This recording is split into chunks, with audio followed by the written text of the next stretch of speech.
Palestinian man was killed and several others injured in a brutal assault by Israeli settlers in the occupied West Bank. The incident took place in the village of Jit and the town of Hawara on Friday the 16th of August. Dozens of settlers, some of them masked, carried weapons and Molotov cocktails, setting vehicles on fire and damaging property. Israel reported that one Israeli national was arrested in Jit, and Israeli political leaders have condemned the attack. Prime Minister Benjamin Netanyahu said the settlers will be held accountable, and the Defense Minister Yoav Gallant called the attack violent radical riots. Israeli violence and terrorism in the West Bank is not an isolated event, but the attacks have increased since October 7. Israeli settlements in the West Bank are illegal under international law, yet Israel has continued to build them. Settlers regularly carry out attacks against Palestinians in the occupied territory, often under Israeli military protection.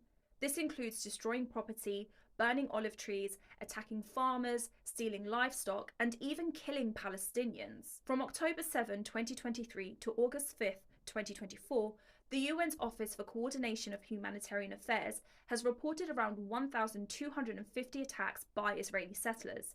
These incidents resulted in at least 120 Palestinian casualties and considerable damage to property.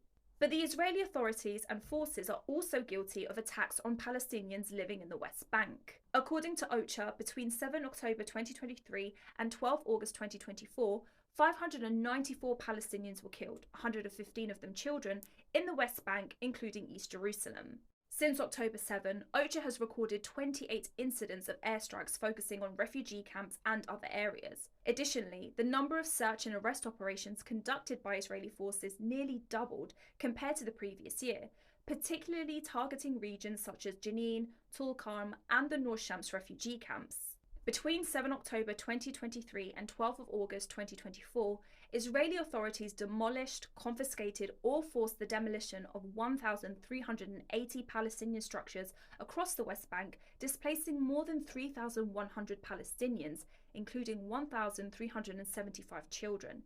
This is more than double compared to the same period of time before October 7. Bezalel Smotrich, Israel's far-right finance minister, has called the most recent attack criminal anarchist violence, which is a change in his usual tone. כי התיישבות יהודית בשטח רצועת עזה כדי שתהיה שם נוכחות יהודית לאורך זמן. Smotrich, who himself lives in an illegal settlement and often encourages violence against Palestinians, said the perpetrators of the Jit attack were criminals who should be dealt with by law enforcement authorities with the full severity of the law.